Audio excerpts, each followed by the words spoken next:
Hey, this is Shiraz, and before we get started, I just want to let you know that when I clear something for someone, when I cause a shift, I tend to yawn and cough from the energetic shift that happens. I don't know why it happens. It's just how my body works. And if you don't know that, you're going to listen to this video and go, what the hell is wrong with this guy? You might still think that, but now there's more of an explanation.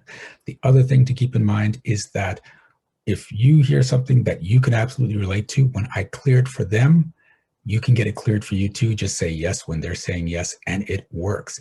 I have people that watch these videos every morning to get stuff cleared. This can be your new morning habit too. Okay, that's enough for that. Let's get on with the video. I hope you enjoyed. I hope you get a great shift out of it. See you soon. Sounds I good. I would like to believe that I'm ready to start doing more in my acting career with regards Mhm. to speaking roles and reoccurring roles and bigger opportunities. But I know that I'm holding myself back because in the past couple of months my family has resurfaced. They've done what they normally do, pissed me off again. And now I'm like, why was I fucking with these people to begin with? And here we are again, Shiraz. Let's do it again. We get rid of your family and then you just keep inviting them back. I didn't invite them. They invited themselves through death this time. Okay. But here's the thing. When people start showing up again, it's your choice whether you want to let them affect you or not affect you. So when your family's showing up and they're causing problems for you, you're allowing those problems to be in your life. Mm-hmm. And it's nice because you can say, well, it's my family. It's not my problem. It's my family showing up.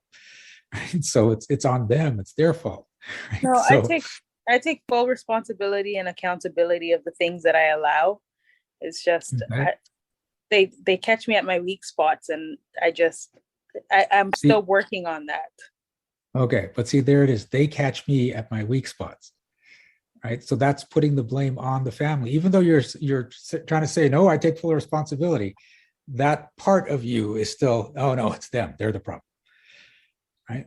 So, yeah, there's some stuff coming up. Okay. But here's the other thing. What would happen if your family didn't show up and you started to get all those gigs? Uh, we do more of what we were doing before they showed up. Okay. So what would you do more of? I was raising my credit. I got a new car.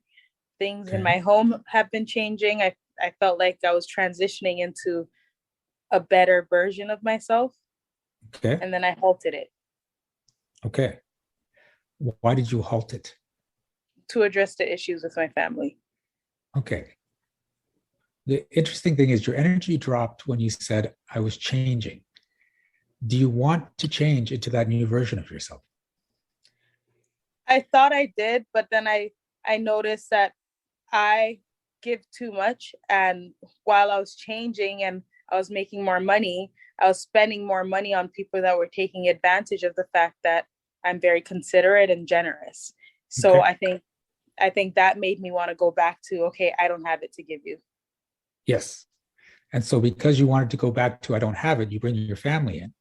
I'm not saying you caused the death, but I'm just saying you had to create a situation that disrupted you from getting more and more and more. And then you end up in the situation you're in. So the family was coincidental. If you wanted the career to keep going, they wouldn't have caught you when you're weak. You would have just been no. But because you didn't want to have to deal with those other people that were like asking and taking, and you kept giving and giving, you could use your family as the excuse to, okay, this is when now I'm back where I am. Because they're Oh, beautiful. messed It's up great. person, Shiraz.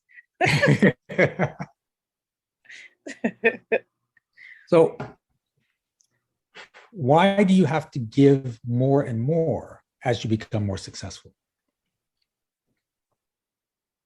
I think it makes me feel like I'm helping others. I think it makes me feel satisfied when I give. I think it's just the issue is I give to the wrong people that make me regret giving Okay. So why do you keep giving to the wrong people? because the wrong people are the most needy. A lot of times that can happen. But here's the thing. My rule for giving is is it actually going to have an impact and change what's going on in this person's life? Or is it just going to perpetuate the story of suffering and lack that they're in? And if it's just going to perpetuate a story, I don't give. Because I don't give unless it's going to make a difference. So when you look at these people that are needy, if they're always needy, there's no point in giving something to them because they're always going to be needy.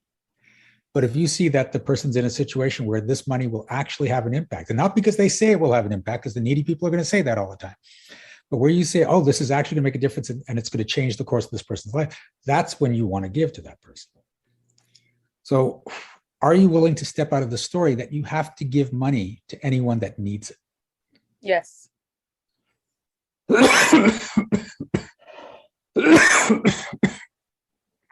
Okay. And the other thing is, when you have more money, are you giving a bigger percentage of your money away?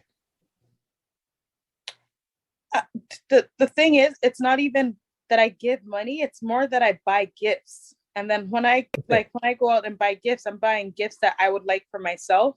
So I get carried away because it's like, oh, this is nice and this is cute and this will go good with this. And then I just get carried away and I feel really good about buying those things, but maybe I should be buying it for myself as opposed to buying it as gifts for others, if this is how it leaves me feeling.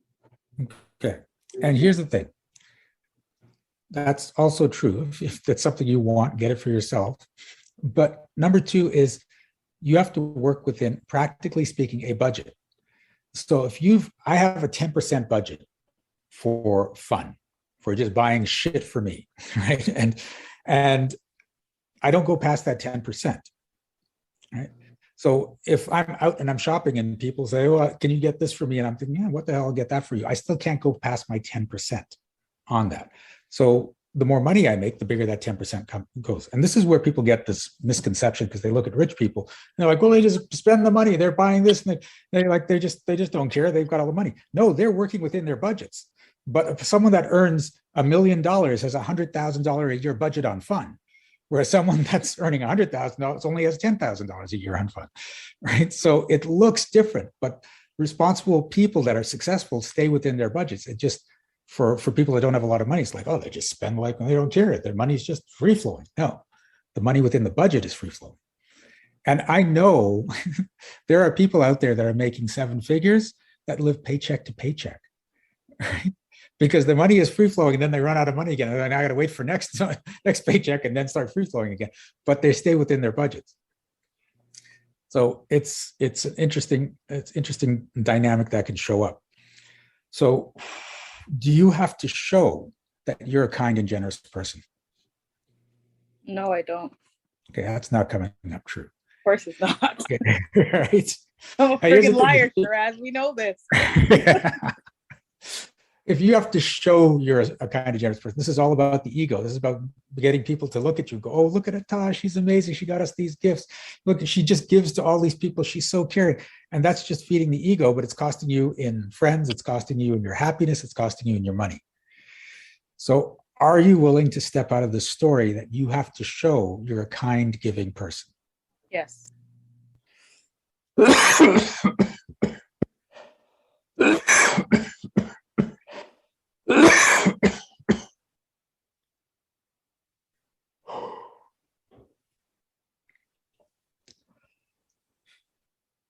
Okay, and I want you to think in terms of percentage now. Are you willing to step out of the story that the more money you make, the more money you have to give? Yes.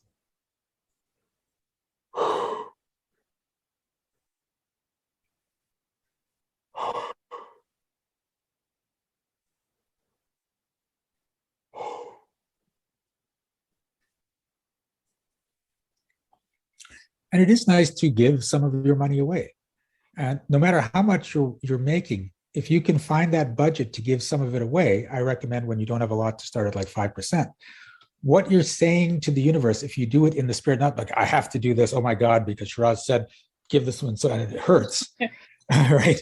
If it's just this thing, I get to spend some money on people, then what you're saying to the universe is, I have so much money, I can afford to give some away.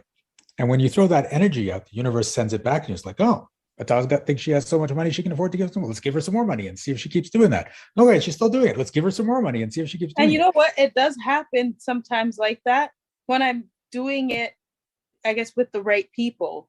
But when it's the wrong people, it's like I give it and then it's like, oh shit, it's not coming back. And then I guess that's how I tell myself, okay, this person deserves and this person doesn't deserve. I don't know if I cause that, but there are times where I give and then it'll, like, the money will just show right back up, the exact amount or double the amount or whatever. Something will just show right back up.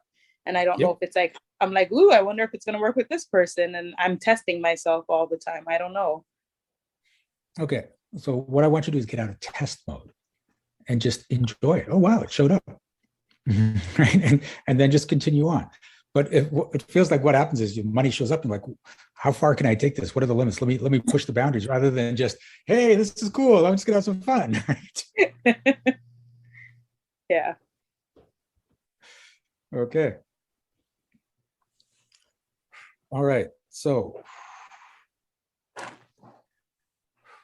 are you willing to step out of the story that you always attract needy people into your life? Yes. And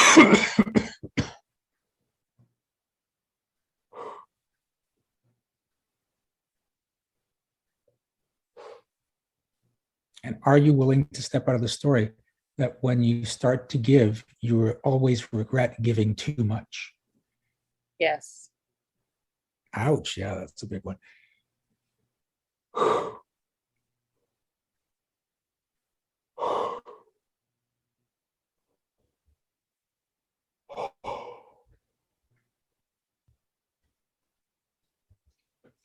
Okay. I want you to start being more mindful with the spending. So when your business starts to make more, my recommendation is T. Harv Ecker's bucket system or jar system. Oh, I remember. Yeah, 10% fun, 10% education, 10% savings, 10% financial freedom, 5% to charity, and I have an extra bucket called 5% for rainy day. But that bucket has a cap at like $5,000. You don't let that ever get bigger than 5,000.